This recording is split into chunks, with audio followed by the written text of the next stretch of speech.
Welcome to this very exclusive auction. और ये है, ladies and gentlemen, भारत के संविधान की ओरिजिनल कॉपी।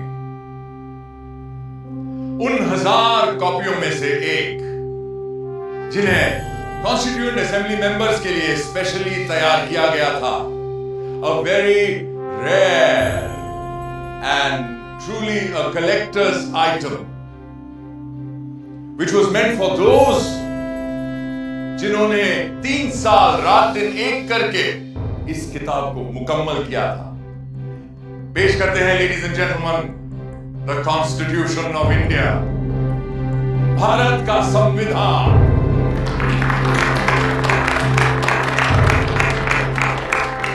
ये कोई आम किताब नहीं, बल्कि प्रतीक है हमारे मुल्क का। पर कभी सोचा है आपने कि ये मुल्क आखिर होता क्या है? समाजशास्त्री कहते हैं कि एक ही नस्ल, धर्म, जबान, परचम और हुक्म को मानने वाले बाशिंदों के समूह से बनता है एक मुल्क, एक देश। मगर हिंदुस्तान जैसे बहुत सी भाषाओं, धर्मों और तमाम जातियों प्रजातियों वाले सब कॉन्टिनेंट को किसी तंग नजरिए से नहीं देखा जा सकता है। और ऐसे मुल्क, ऐसे समाज में पुरानी रीतियों को तोड़कर सबको साथ लेकर आगे चलने के लिए किसी पुराने कानून से भी काम नहीं चल सकता है। इसीलिए हमारे पुरखों ने बनाया था हमारा संविधान, हमारा कॉन्स्टिट्यूशन, हमारा आईन। ये आईन ही तो वो आईना है जिसमें देखकर ही हम खुद को पहचान पाते हैं और संवार भी सकते हैं। आज से मैं आपको इस जादुई आईने के अंदर के संसार की सैर पर ले जाऊंगी। ये कैसे बना, कब बना, किस किसने बनाया और क्यों बनाया? तो चलिए चलते हैं वहां जहां कहानी शुरू हुई थी हमारे संविधान की। पर फर्स्ट थिंग्स फर्स्ट, पहले आप भी तो ठीक से देख लीजिए उस मुकद्दस किताब को जिसकी बात हम कर रहे हैं।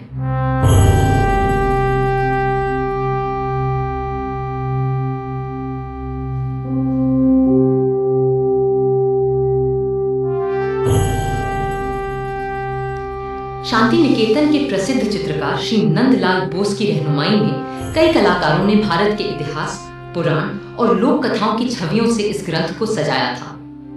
और प्रेम बिहारी नारायण रायजादा जैसे खुशखत कातिबों ने इसे अपने कलम से निखारा था।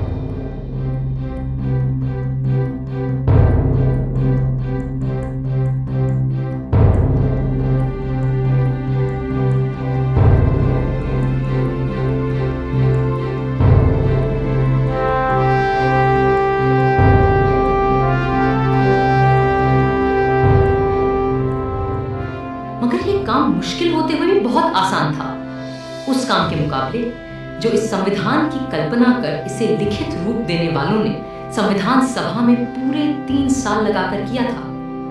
क्योंकि वह कल्पना केवल एक किताब की नहीं थी, वह तसव्वुर था एक नए मुल्क का, एक नए समाज का, एक ऐसी नई संस्कृति का जो इससे पहले इस संसार में कभी देखी नहीं गई थी।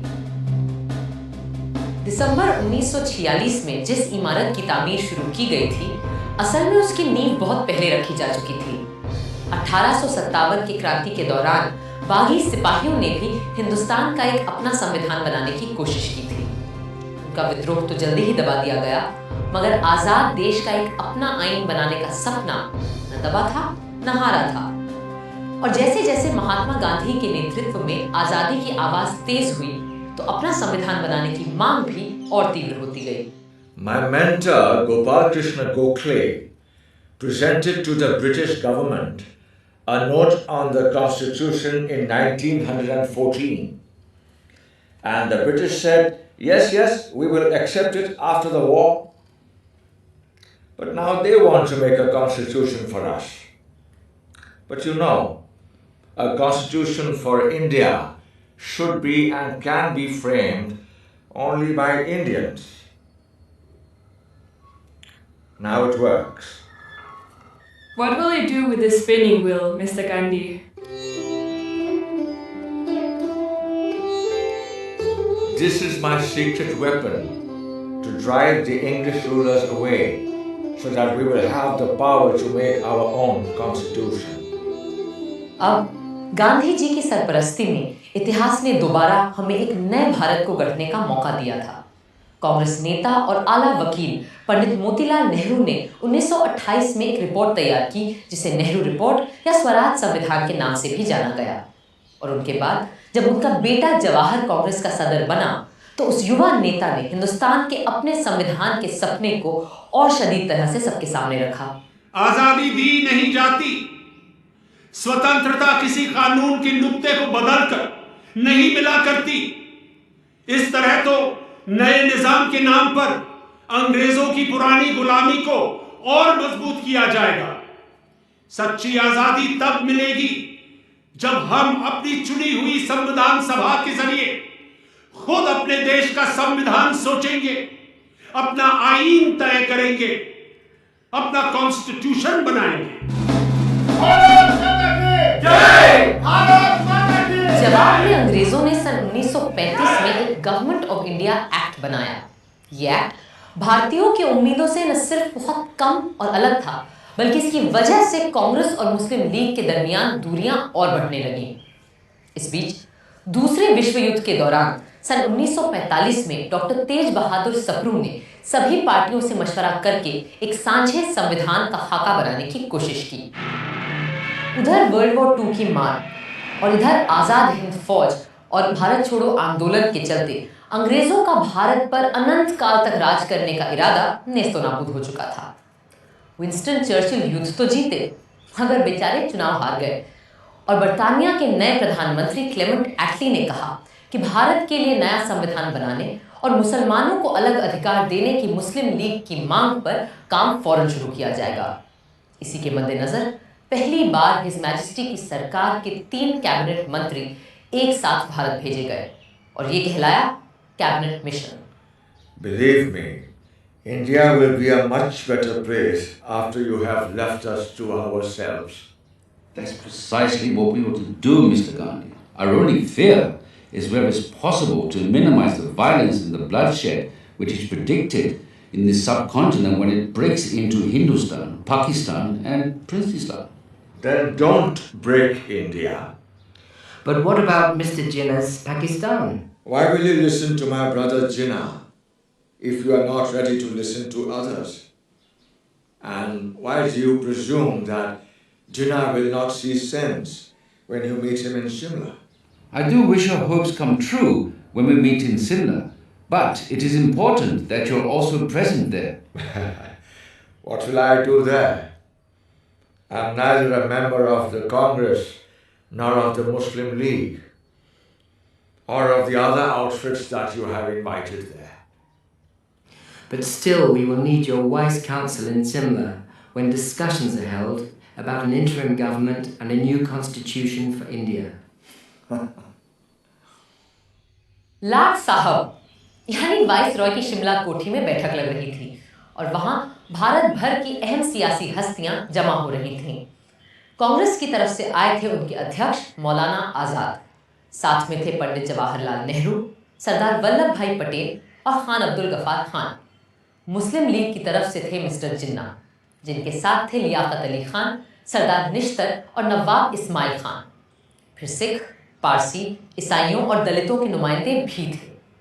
उधर पूरे मुल्क में फैले सैकड़ों रजवाड़ों की तरफ से वहां मौजूद थे भोपाल के नवाब मोहम्मद हमीदुल्लाह, जो उन दिनों चेंबर ऑफ प्रिंसेस के चांसलर थे। Friends, the winds of change have swept the old order all over the world, ever since this bloody war started.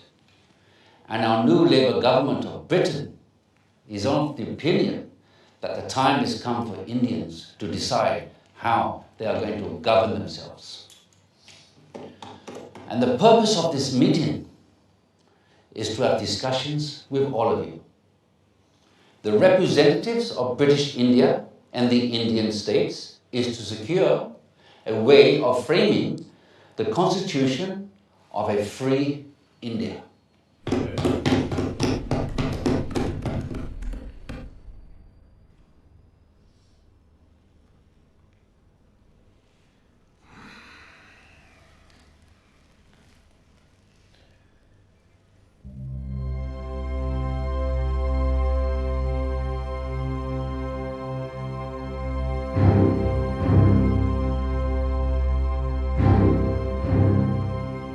जिन्ना साहब को ये बात नागवार गुजर रही थी कि जिसे वो महज हिंदुओं की पार्टी मानते थे, उस कांग्रेस के आधे नुमाइंदे मुसलमान थे और उनकी रहनुमाई भी एक मुसलमान ही कर रहा था।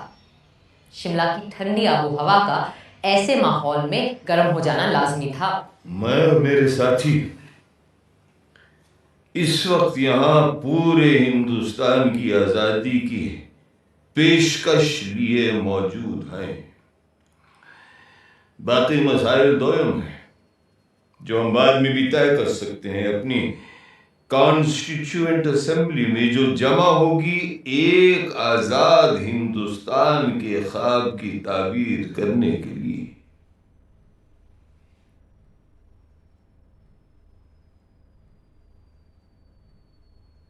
My colleagues and I stand here for the independence of the whole of India. Other matters are subsidiary to this and can be discussed and decided in the Constituent Assembly, which will make a blueprint for an India of our dreams. Dreams that may turn into nightmares for the Muslims of this country if we allow the Congress to have its way.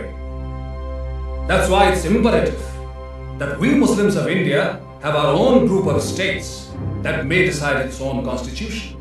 What are the groupings you have in mind, Mr. Jinnah? All the Muslim majority states like Sindh, Punjab, Balochistan and Northwest Frontier Province will form the first group, and the states of Assam and Bengal will be in the second group. Mr. Jinnah, if as you suggest these groups separate from the body of India, then pray tell us, what is left for the Constituent Assembly to make laws for? The rest of India in the center and the south. And what happens to the princely states? Well, they can have their own constituent assemblies. This is not acceptable to us. We are here to discuss the fate of a united India, not to break India into pieces. And if this is the purpose of this mission, I am afraid we have no business being here. In that case, I'll be forced to adjourn the meeting. जिन्ना साहब चाहते थे कि हिंदुस्तान के पूर्व में असम और बंगाल और पश्चिम में 4 मुस्लिम बहुल सूबों के लिए एक अलग संविधान सभा बने और बाकी के भारत के लिए दूसरी संविधान सभा, और राजे रजवाड़े खुद अपने आप तय करें कि उन्हें किसी के साथ जाना है या खुद मुख्तार रहना है। जाहिर है कांग्रेस के नेताओं को ये अनेक संविधानों की सूरत बिल्कुल बर्दाश्त नहीं थी। कल कुछ लोगों ने ग्रुपिंग्स के लिए एक तजवीज पेश की थी जो हमारे मुल्क को मजहब व मिल्लत की बिना पर बांटने की एक पेशकश है। हम ऐसी किसी भी तरह की पेशकश के सख्त खिलाफ हैं। हिंदुस्तान एक मुल्क है, आप सुन रहे हैं लियाकत अली खान साहब, हिंदुस्तान एक मुल्क है और एक ही असेंबली इसका आइन बना सकती है जिसमें तमाम सूबों, इलाकों, मजहबों और फिरकों के चुने हुए मेंबरान और राजे रजवाड़ों के भेजे हुए नुमाइंदे भी शामिल होंगे।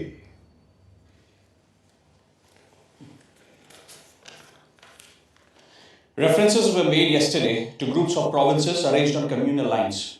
We are totally against any machinery to run any such groupings.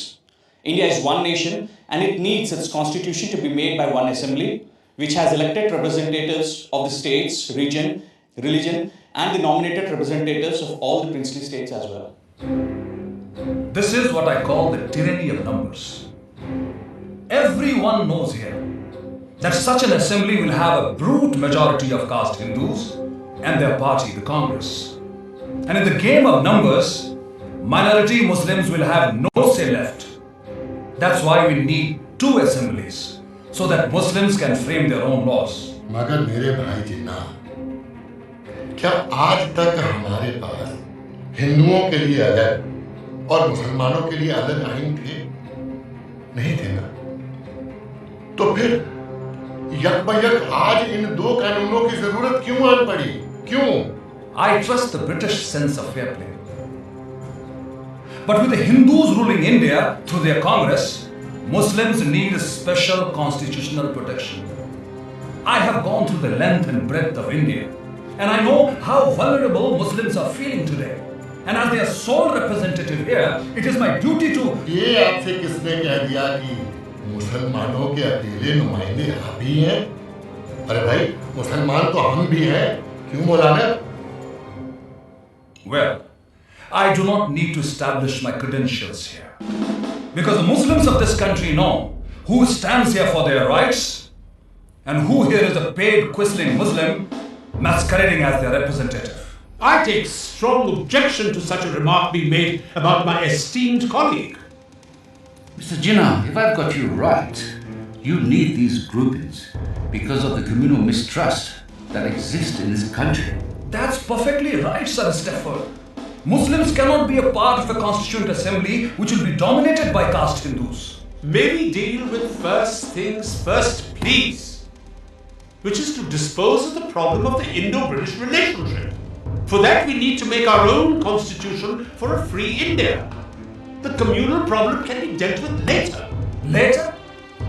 Later, there will be no Muslims left alive in India if Congress is given its way. And that is unacceptable to me. If Mr. Nehru doesn't like the idea of groupings of states within the same India, then it will be better to have two Indias. One for Hindus and another for Muslims. Hindustan and Pakistan. And a Princestan, the federation of the princely states. This is ridiculous. It clearly indicates the reality behind the groupings proposal Mr. Jinnah is making. I will not be a party to this balkanization of India. No! India is one and will remain one country. कड़वा सच ये था कि अंग्रेज हिंदुस्तान में अपनी घटती हुई फौजी ताकत से अच्छी तरह वाकिफ थे और वो चाहते ही नहीं थे कि सांप्रदायिक आग को फैलने से रोका जाए। पर हाँ, जाने से पहले सत्ता वो सौंपना चाहते थे एक ढीले से राष्ट्रसंघ के हाथ, जिसकी लगाम हो सके तो उनके ही हाथों में रहे। इन्हीं सब बातों को लेकर 16 मई 1946 को एक समझौते का मसौदा बनाया गया। United Dominion of India will be given independence as and when the appropriate time comes. In the meanwhile, two constituent assemblies will frame the constitution. One for the Muslim majority provinces, which will be grouped Balochistan, Sindh, Punjab, and Northwest Frontier Province as the first, and Bengal and Assam as the second group. The Hindu majority provinces in the central and southern India will form another group and make their own constitution. But the central government will be empowered to run foreign affairs, defense, and communications, while the residual powers and the responsibility will belong to the provinces coordinated by their group. How can you have two assemblies for one nation? Are you suggesting that there will be Hindu constitution and Muslim constitution? And which constitution will be applicable to the central government? But sir, Assam is not a Muslim majority province, then why? Gentlemen, please, these are only recommendations which have yet to be accepted by the two main parties, that is the Indian National Congress and the Muslim League, whose working committees are going into details of this plan, and there is no need for us to add anything more at this moment. Thank you. But Nehru is adamant he won't agree to such a proposal. I'm ready to sit together with Jawaharlal, for whom I have great regard, to convince him of the value of these groupings, since he has no desire that the British stay back in India any longer. And if I'm right, then even British do not desire to stay back here any longer. Not just Nehru. The entire Congress Working Committee is dead against the concept of two constituent assemblies and two separate constitutions. In that case, they must agree to partition and for the creation of two nations. Because the only way I can agree to one union of India is if Congress agrees to two groups, as proposed by me.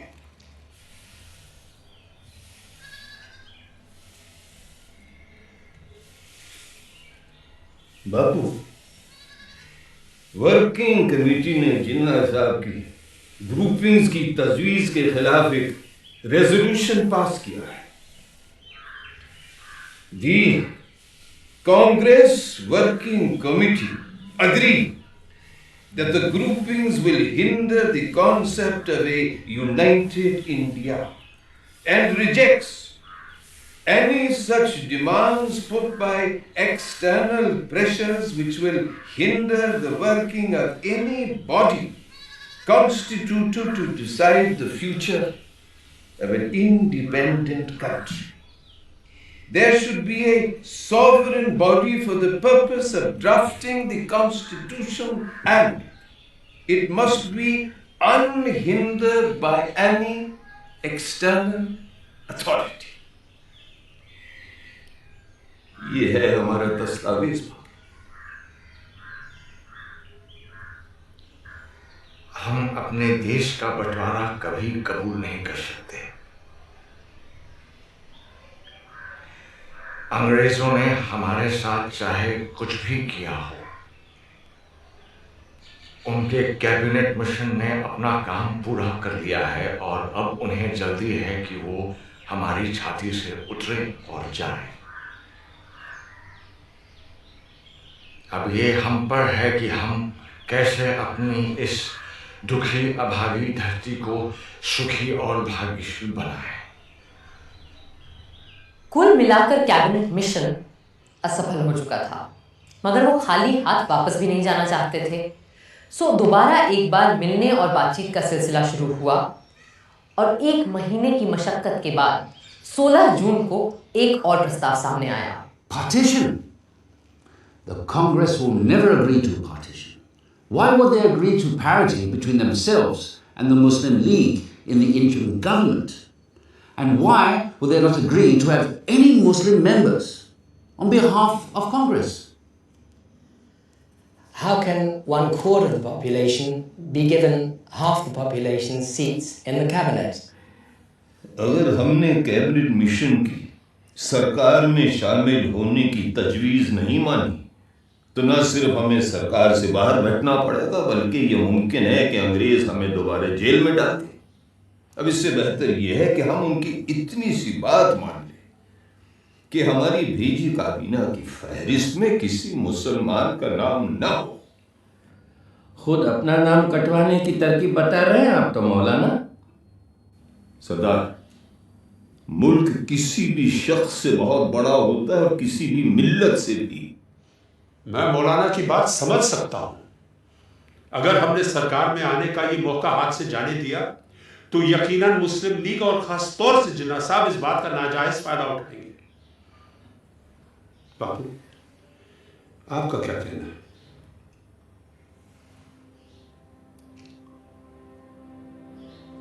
मैं किसी फायदे या नुकसान की बात नहीं जानता। मैं वही बोलूंगा जो मेरी आत्मा का कहना है, और मेरा मानना यह है कि जिन्ना साहब के डर से या सरकार में शामिल होने की जल्दबाजी में अगर हमने कांग्रेस की सूची से मुस्लिम भाइयों के नाम काट दिए तो हमें और उनमें अंतर क्या रह जाएगा?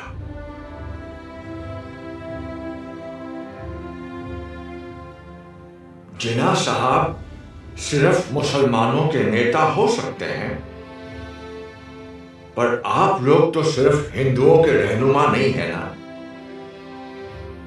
बापू, आपने सही फरमाया, मगर क्रिप्स और उनके साथी अभी रुकने वाले नहीं हैं, और अगर सरकार में शामिल होने के लिए हमें मुसलमानों को अपनी काबीना से खारिज करना भी पड़े तो क्या फर्क पड़ता है?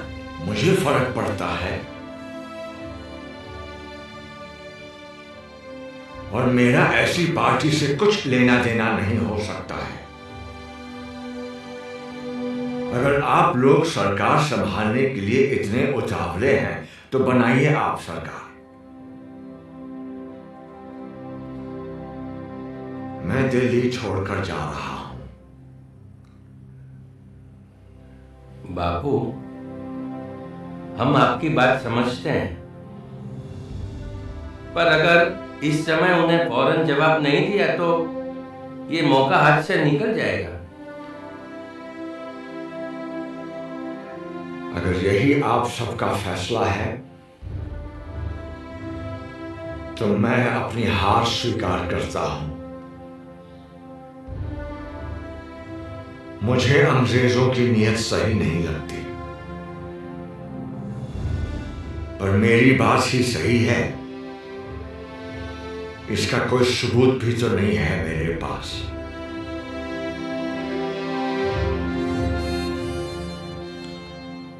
अगर आप सबकी आज्ञा हो तो मैं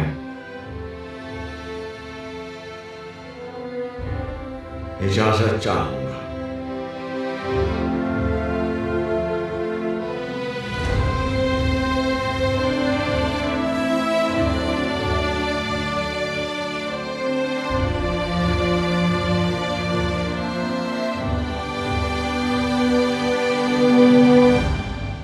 तो अब हम बापू को जाने दें।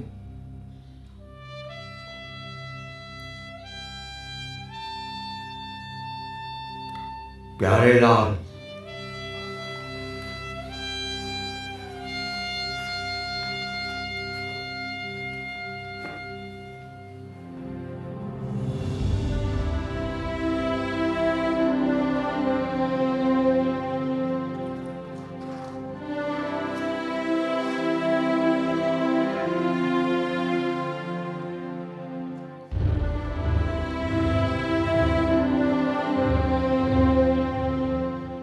यूं नया संविधान बनाना तय हो गया, और ये भी कि जिन्ना साहब की तजवीज़ के खिलाफ सिर्फ एक संविधान सभा मुल्क का रूप स्वरूप तय करेगी।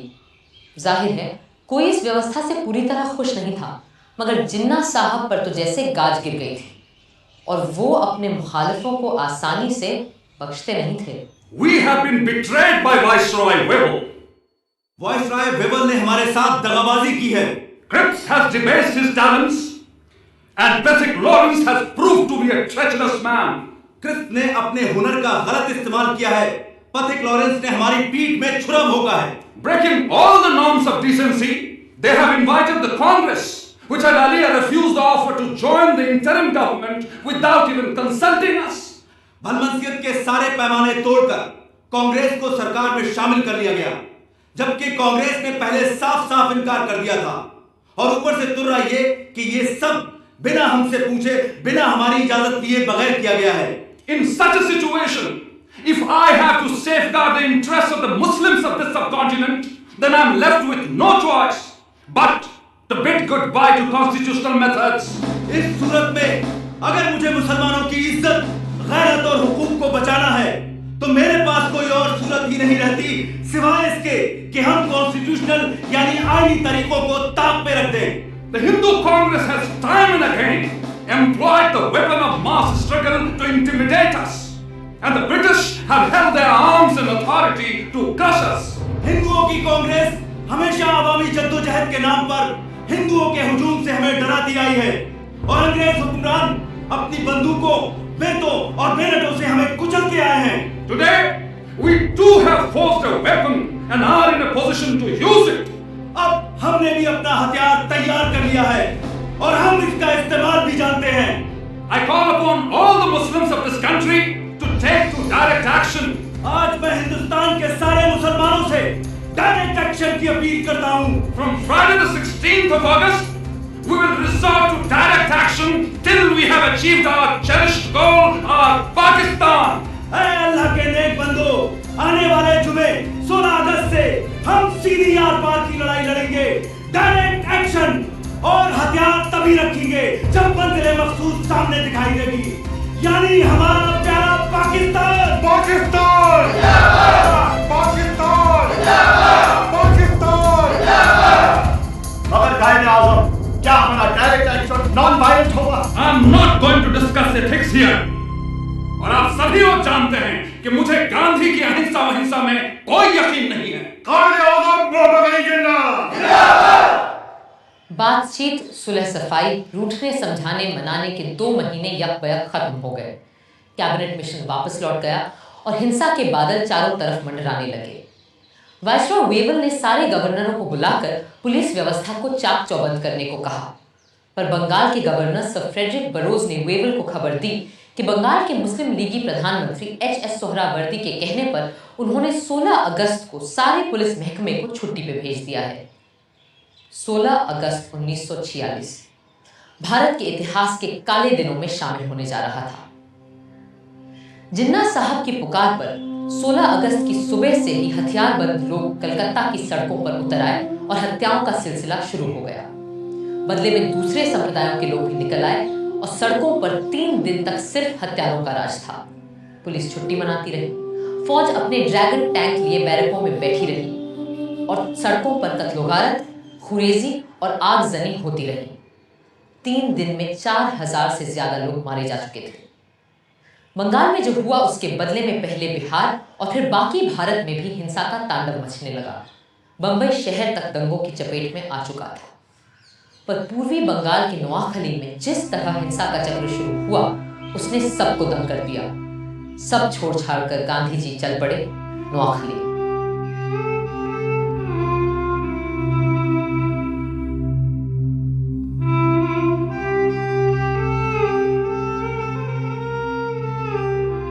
लॉर्ड साहब वेवल का मानना था कि हिंदुस्तानियों के साथ मिलकर बनी सरकार ही इस गृह युद्ध जैसी स्थिति को रोक सकती है। सो पंडित नेहरू ने अंतरिम सरकार में वाइस प्रेसिडेंट और सरदार पटेल ने गृह मंत्री का पद स्वीकार कर लिया। जिन्ना साहब ने तो पहले इस सब का मजाक उड़ाया, फिर 15 अक्टूबर तक उनकी तरफ से भी लियाकत अली खान ने वित्त मंत्री का पद संभाल लिया। जिन्ना साहब खुद सरकार में शामिल नहीं हुए क्योंकि उन्हें नेहरू से छोटा या बराबरी का ओहदा मंजूर नहीं था। यूं आर्जी सरकार तो बन गई पर उसका चलना कदम कदम पर दुश्वार हो रहा था। गांधी जी ने तो बहुत पहले ही लॉर्ड साहब वेवल को इस खतरे से आगाह किया था। You must make your choice of one horse or the other. You will never succeed in riding 2 at a time.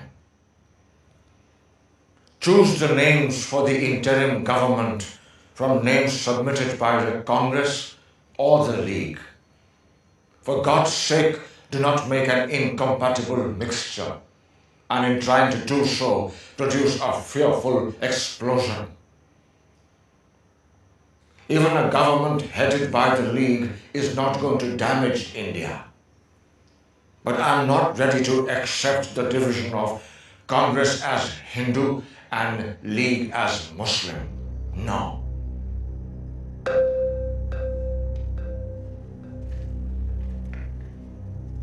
Wavell इतने हताश हो चुके थे कि उन्होंने अपने एक खत में सम्राट किंग जॉर्ज को लिखा, The situation reminds me of a childhood puzzle in which I had to manipulate marbles into their pens. Just as the last one seemed to get into place, the others invariably ran out. I am trying to postpone convening the Constituent Assembly as much as possible, and maybe have one more round of talks with Mr. Jinnah and Nehru. Perhaps in London, a city both of them have lived in and loved. दिसंबर 1946 के London के बर्फीले माहौल से ज्यादा सर्द अगर कोई चीज थी तो वो था मिस्टर जिन्ना और पंडित नेहरू के बीच का रिश्ता। कई मुलाकातों के बाद भी जब कोई बात न बनी तो आखिर नेहरू जी ने अंग्रेजों को उनके घर में घुसकर अंतिम चेतावनी दे डाली। There is a great urge amongst the populace of India for political progress and for making a constitution. Mr. Jinnah's Muslim League is but a fly on the weighing scale compared to the vast force in India. And if the British authorities do not call for the Indian Constituent Assembly immediately, we will have to resort to another mass action against His Majesty's government. Thank you, gentlemen. Mass action के डर से British सम्राट की सरकार तुरंत मान गई और पंडित नेहरू के भारत लौटते ही 3 दिन के अंदर हिंदुस्तान का आईन बनाने के लिए कॉन्स्टिट्यूएंट असेंबली का मिलना तय हो गया। 9 दिसंबर 1946 के ऐतिहासिक दिन इसी इमारत में पहली बार इकट्ठा हुई भारत की संविधान सभा। प्रादेशिक विधानसभाओं से चुने गए नुमाइंदे इस ऐतिहासिक दिन के लिए सज धज कर पधार रहे थे। मुस्लिम लीग ने, जैसा कि उम्मीद थी, इसका पूरी तरह से बहिष्कार किया। हिंदुस्तान को एक नया रूप देने के लिए, एक नए संविधान को आकार देने के लिए सारे महत्वपूर्ण लोग कॉन्स्टिट्यूएंट असेंबली में मौजूद थे। बस 2 लोग वहां नहीं थे, और शायद 2 सबसे अहम लोग, कायदे आजम मोहम्मद अली जिन्ना और महात्मा गांधी। संविधान सभा के बहुत से सदस्य गांधी जी से मार्गदर्शन और आशीर्वाद लेने उनके पास पहुंचे।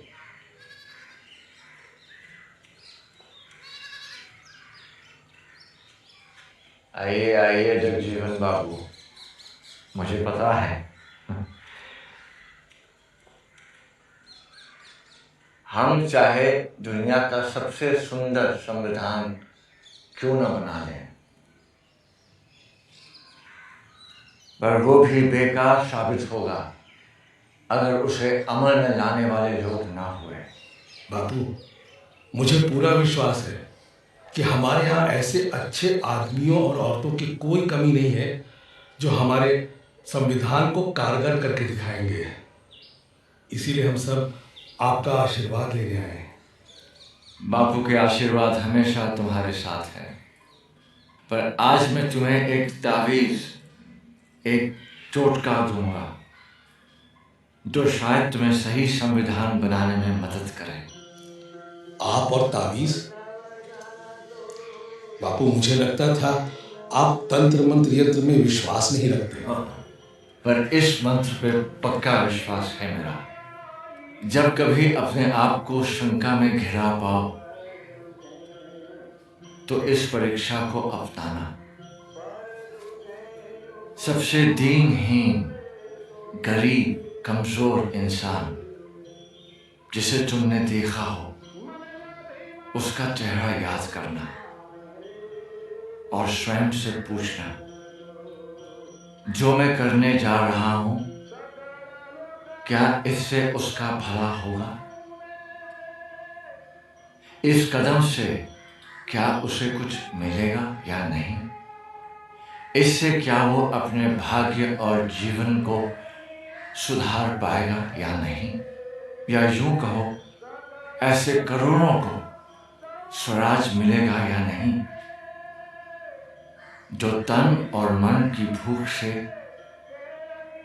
तड़प रहे हैं, जिनके पेट भी खाली है और हृदय भी।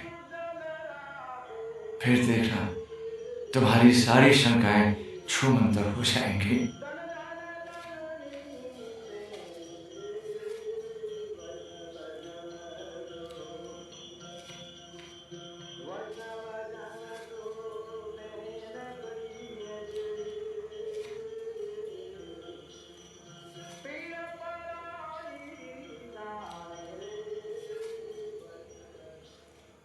संविधान सभा ने सबसे सीनियर सदस्य डॉक्टर सच्चिदानंद सिन्हा को कार्यकारी अध्यक्ष चुना और उनकी निगरानी में सारे सदस्यों ने शपथ ली। फिर सभा के परमानेंट प्रेसिडेंट के रूप में चुना गया डॉक्टर राजेंद्र प्रसाद को।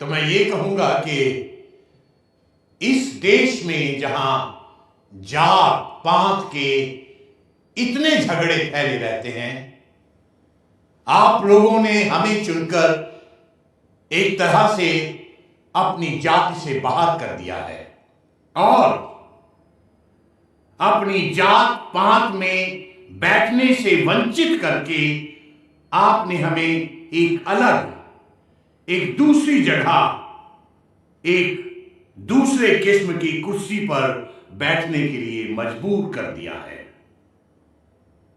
और सिर्फ इतना ही नहीं, बल्कि शायद आप में से हर एक आदमी यह भी उम्मीद रखता है कि इस सभा के कार्यों में मैं कोई ऐसा कार्य न कर बैठूं जिससे कि यह बात जाहिर हो कि मैं किसी खास दल या किसी खास फिरके का आदमी हूं। पहले हिंदी और फिर अंग्रेजी में बोलते हुए राजेंद्र बाबू ने सबके दिलों को छू लिया। Above all, what we need is freedom. And as someone has said, nothing is more valuable than the freedom to be free. Let us hope and pray that as the result of the labors of this Constituent Assembly, we shall have achieved that freedom and we shall be proud of it. 13 दिसंबर के ऐतिहासिक दिन पंडित जवाहरलाल नेहरू ने संविधान सभा के सामने एक ऐसा प्रस्ताव रखा जो हमारे आईन की नींव बनने वाला था, और ये था संविधान के लक्ष्य और ध्येय के बारे में, AIIMS and objectives resolution. Mr. Chairman, the resolution that I am placing before you defines our aims and describes an outline of the plans and points to the way which we are going to tread. The resolution that I place before you is in the nature of a pledge, and I hope the House will pass this resolution, which is of a special nature. I beg to move, 1. This Constituent Assembly declares its firm and solemn resolve to proclaim India as an independent, sovereign republic.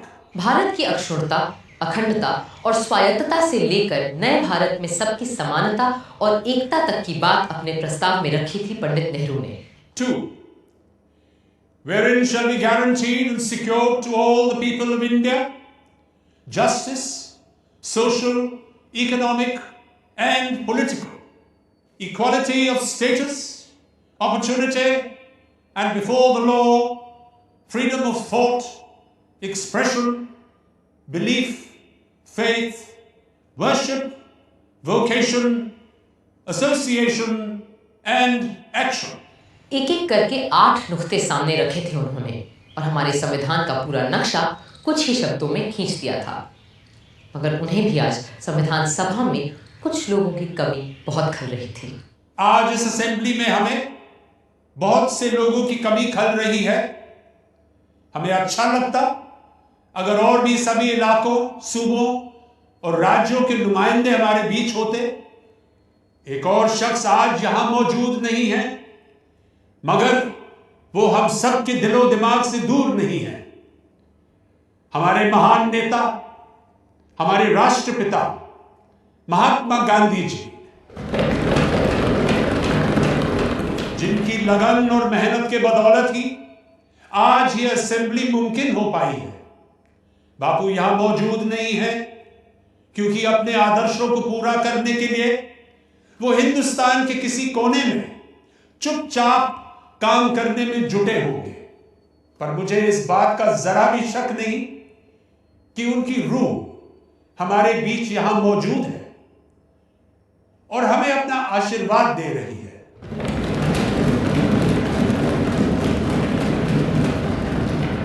I also think of the various constituent assemblies that have gone before us, when the fathers of the great American nation met and fashioned out a constitution that has stood the test of time for more than a century and a half. My mind goes back to that Constituent Assembly which met in the lovely city of Paris, and how the king and other authorities came in its way, and it still continued. Even the room for that meeting was denied, and the Constituent Assembly betook themselves to an open tennis court and did not disperse till they had finished the task they had undertaken. We too, whether we meet in this chamber or in the fields or the marketplace, will go on meeting and continue our work till we have finished it.